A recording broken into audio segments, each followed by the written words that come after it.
So I'm very happy and delighted to welcome today Jennifer Gillman. And Jennifer, you describe yourself as a law firm matchmaker. Can you explain yourself, please? What is a law firm matchmaker? Sure. I'm not trying to find dates for law firms. I think they can do that on their own. I actually have made 2 marriages in my personal life. I'm very good at knowing if people will enjoy spending time together. And I think that people spend a lot of time at work, especially law firm partners. It's a big part of their day. And I think that sometimes people don't look at it as sort of a professional marriage. You are very careful about who you might marry, which spouse you might choose, but some people choose jobs without doing a lot of digging and investigation. And that's where we come in. We're trying to help them find, we call it the exact right, perfect fit firm. Brilliant. And where are you based, Jennifer?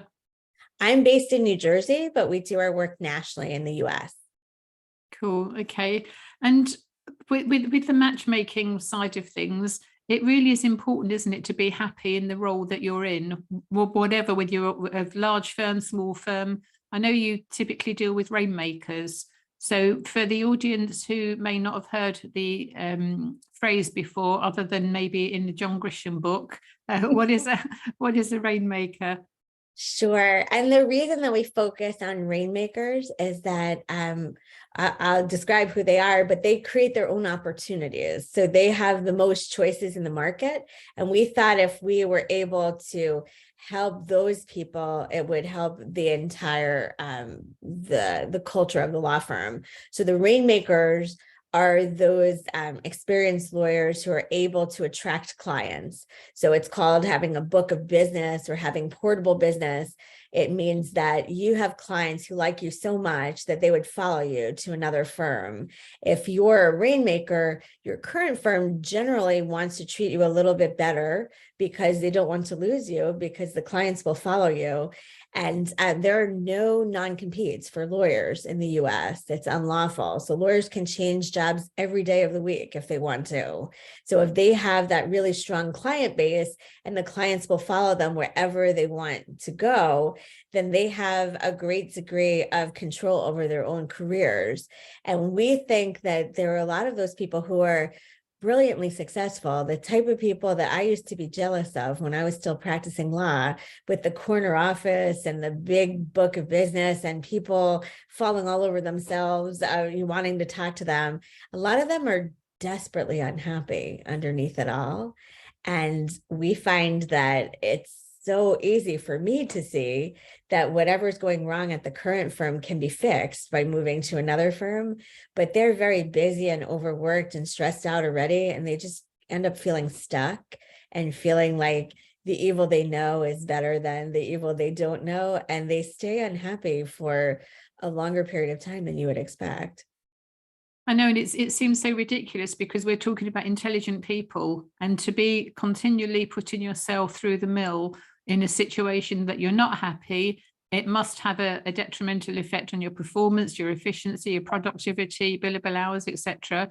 It just seems ridiculous. But then, as you say, when they're in, the thick of it, they don't have the time, and it's too difficult. Better the devil you know, and that kind of thing.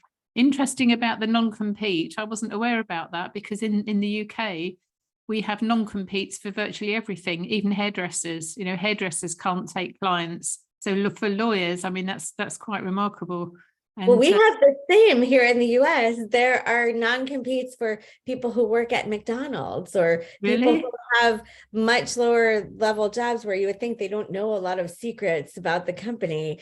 But the lawyers were very clever, and they managed to use the Sixth Amendment right to counsel of their clients as a way to protect the ability of their clients to be able to use any firm and have the lawyer of their choice.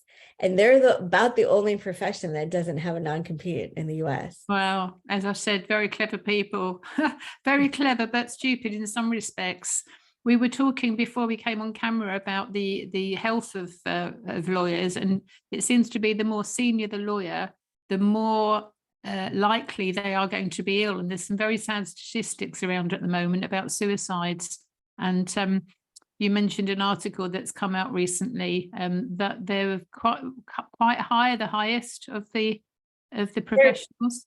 They're quite high. I haven't finished reading the article that came out this morning, but as of the last count, they were like the fourth highest job category for suicide. They have a very high rate of substance abuse issues and mental health issues.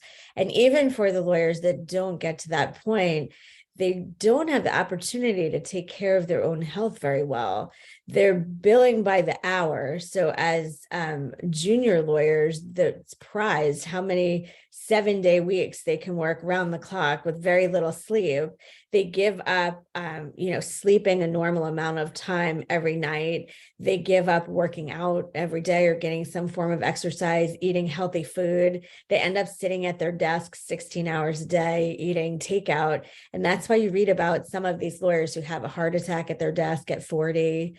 Some of them are very fortunate and are able to use that as a light bulb moment and take care of their health. But others have a fatal heart attack. That happens a lot more often than you would think. But the lawyers that I work with, they kind of feel a little bit stuck, even though from the outside, everybody admires them and is a bit jealous of them, and they think they could go anywhere they want.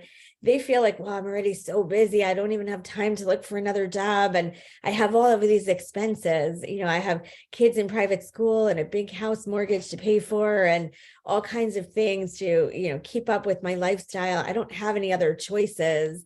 And typically other people outside the legal profession don't have a lot of sympathy for lawyers who are paid well. A lot of times they'll complain about something and people will say, well, imagine if you had to work outside in the snow. Imagine if you worked on a factory line for minimum wage. And what I say about that is that would also be terrible. But that doesn't mean that this person you're speaking with is any less miserable with his or her job. And we like to think we're the cheerleaders lawyers really want, because we love lawyers and we want them to be happy. Most of them were straight A students in school. They just want to do a good job. They're just trying to do good work for their clients. And they're often prevented from having the correct resources and staffing and whatever it is they need to be able to do that good job. So we sometimes notice they're on the apology tour. They spend all day at the office apologizing to their clients for not being able to do the work in Chicago, or not being able to do this type of IP transaction, or not getting the work to them fast enough because they don't have enough staffing or whatever it is. And then they go home and they have to apologize for missing the Little League game or missing dinner for the, 27th night in a row, or not being there for those important occasions. They're apologizing to their friends all the time for not making it to any social events, or standing in the corner on a cell phone call with a client when they actually do. And it's surprising to everyone that when they get to the right firm, it all falls away and they get to enjoy practicing law again and be present for the rest of their life. And that's so important, because there's a saying, isn't there? If you do what you enjoy and you're passionate about what you enjoy, you have fun every day, you'll never do a day's work in your life. That's coming up so often in conversations I'm having with people at the moment. So Jennifer, why do you think it is that there is this mismatch between the external perception and the reality of the rainmaker's life within a law firm? I think when you see someone who has achieved something that, not everybody can make it to partnership at these law firms. A lot more people start than are able to become partner. So there's a bit of jealousy there, and their lives look nice. I mean, they get to work indoors. They have heat and air conditioning, and people are trying to get them all the best supplies and people so they can do the best work.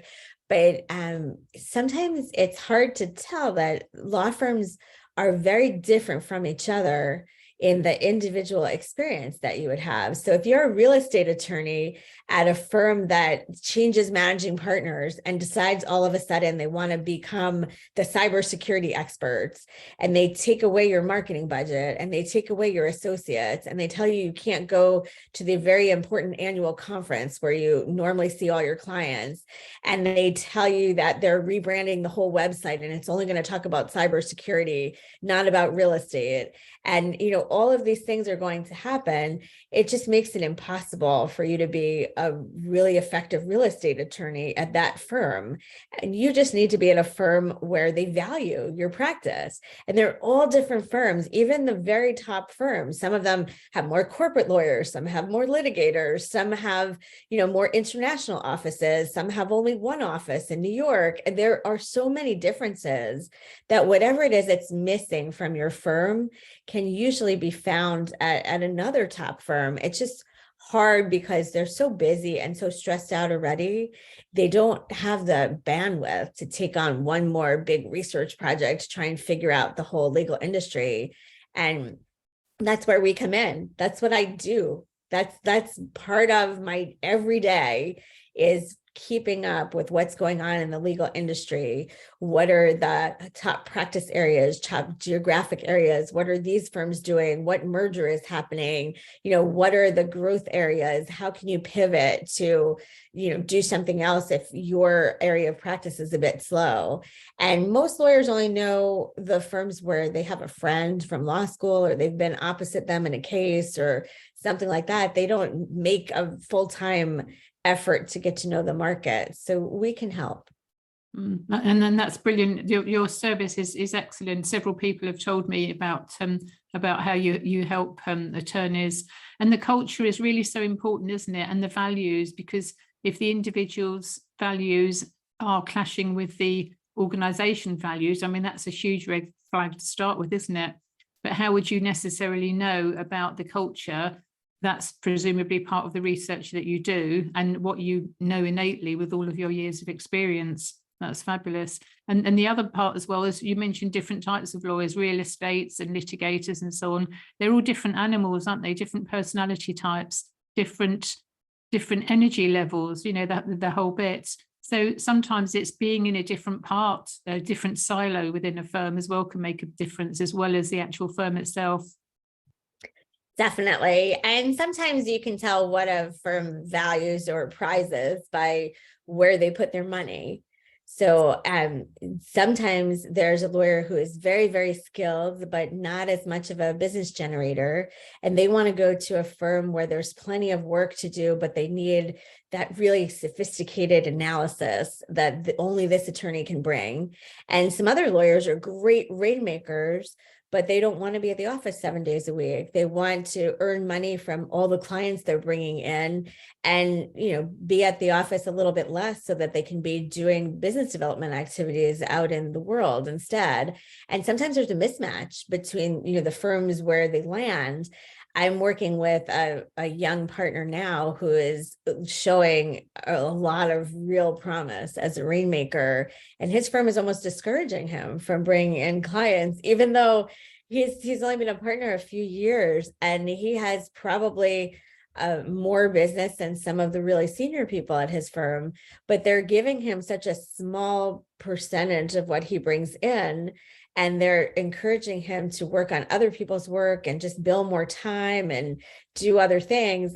He's probably going to move to a firm where they want to encourage his business development activities a little bit more, give him some more support and some help with it, because he really could end up being a very large rainmaker. And another firm will understand that that's going to help their bottom line a little bit more. There are some firms that talk about how, we really value being a good firm citizen, but then you talk about their compensation system with them, and it's this percentage of hours and that percentage of work you bring in, and there's nothing in there about being a good firm citizen. So you have to see sometimes where they put their money is what they really care about. Yeah. Your audio went just a moment, but I just got a message. My internet is unstable, so. Oh, I'm sorry. Yes, it's my end, but not to worry. So with the mismatch, that's where I come in with the health and well-being stuff, because it's not difficult to keep well. It really isn't. And everything that you've said about the heart attacks and the substance abuse, the suicides, the not working out, eating really badly, all those are easy things to be fixed. But when there's a lot of them and they pile up and the overwhelm comes, and then the finance. So as I think quite a few people realize, the higher up the tree you go, the more you spend, the more you get a bigger house and a faster car, or more cars, or the kids go to private schools or a better school, whatever it is. And it's human nature to live to your means, isn't it? And then when you're in the unhappiness cycle, that's part and parcel of this hamster wheel that goes on and on. So how do people get hold of you, Jennifer? What's the kind of first step to get out of this, Maya, for anybody listening? Well, we have some really great resources on our website and some ways to know if you're at the wrong firm, or if there's another way, or that you can just book a call with me directly if you want to have a conversation. Our website is www.gilmanstrategicgroup.com. Just make sure that Gilman has 2 L's. And we have a lot of conversations where we tell somebody that they can fix the problem where they are and stay. Sometimes the problem they're having can be solved and they don't have to leave. And sometimes we talk to people who say something like, oh, I want to go to another firm. Okay, well, what's the problem? I don't like lawyers. I don't like judges. I don't like partners. I don't like reading. I don't like writing. I don't like speaking. I don't like working indoors. I don't like keeping track of my time. I don't like having to get dressed up for work. Okay, well, what would you like to do? I want to find another firm. Well, if you're going to have another firm of lawyers and you're going to practice law, it's hard to leave all those things behind, right? Maybe you want to look at something else. And we have a whole host of resources. I have a very wide network purposely because I want to help everyone who I speak with to get happier. So if being happier doesn't mean going to another law firm, we have recruiters who help with other things. We have people who help coach people to decide what kind of job they might like to have, or what kind of business they might like to open, or how to financially prepare for leaving such a big job, or all kinds of things like that. And I'd be more than happy to offer those resources to anybody who isn't interested in going to another firm. But to the people who enjoy practicing law and just don't like all the things about their firm that are keeping them from being a good lawyer, all they really have to do is find their perfect fit. And they're amazed that they were trying to fix one thing and 10 things are better. And they finally take a deep breath and smile. And it allows them to take better care of their health. You know, we always say, I had a health scare of my own. I almost didn't go for a routine check that's recommended at 50. I was going to reschedule. I was in the middle of negotiating a deal. And at the last minute, I was on the phone with my mom, and I happened to mention, oh, I'm going to reschedule that test because I'm too busy. And she said, well, I heard after COVID, there's a very long wait. It's going to be at least 6 months to reschedule. I think you should keep the appointment and you'll just work around it. And for some reason, I listened, and I was lucky because they found early stage cancer, and I was able to have surgery and be better. And it was just it was an annoyance in my schedule. It wasn't life threatening. It wasn't a problem. But there are so many lawyers who don't go for that stress test, or that whatever test that is recommended by their doctor, or who know that they need to speak with a therapist and don't make time for it, or even make time for having their teeth looked at before they have, a terrible, all their teeth have to be pulled or something. And so we always try to talk with lawyers about how some preventative time, being gone from the office for 2 hours to see your doctor is much better for your client than having you not be around anymore and having to choose another lawyer, or having you have to seek treatment for 6 months instead of going for that appointment for an hour. And we've been trying to help lawyers do very small things to achieve some more well-being. Like, excellent. What kind of small things are you recommending? Things like go to the tests and so on. Well, things like, preventative care to take care of your health and see the doctor and all of that. But also, you can't go from sitting at your desk eating takeout food 7 days a week to running a marathon, but you can go to taking a 10-minute walk at lunchtime once a week. It's better than nothing. Or having a meal service deliver food to your office instead of getting that takeout, or trying to choose something healthier on the menu today, or doing that one thing. And we've found that having an accountability buddy is helpful for some people. Make a plan to take a walk with a friend at lunch, or try at a healthy lunch spot, or join a gym, or make doctor's appointments and hold each other accountable for actually going, or whatever it is. Because sometimes lawyers are people pleasers, and when they make a public promise, a lot of times they're more apt to keep it. Yes, absolutely. Very sensible advice there, Jennifer, very sensible. And that's why I've created an at-home assessment program, so that we can get these tests done at home, finger prick blood test, hair analysis. We can see what's going on in the body. And that way then the individuals can take a view on what they want to do with guidance from myself and my associates. It's not difficult, it's not rocket science, but it does take effort, and not everybody's prepared to put the effort in. And as you say, lawyers typically are people pleasers, and they're very supportive of other people, but they also need support. So it's great that you're around talking sense from every angle. So remind us of your website again, Jennifer, please. Sure, it's www.gilmanstrategicgroup.com. And again, Gilman has 2 L's. Fabulous. And you have got some resources on your website. I remember having a poke around and seeing some of them quite useful. There's an assessment thing on there, isn't there? To see if we will be able to help you find a better spot, or there are some assessments to see if your law firm is perhaps the wrong fit for you. And we also have a whole lot of blog posts going back many, many years that are, I like to think, pretty informative too. Wonderful. Thank you, Jennifer Gillman, for your time today. Thank you.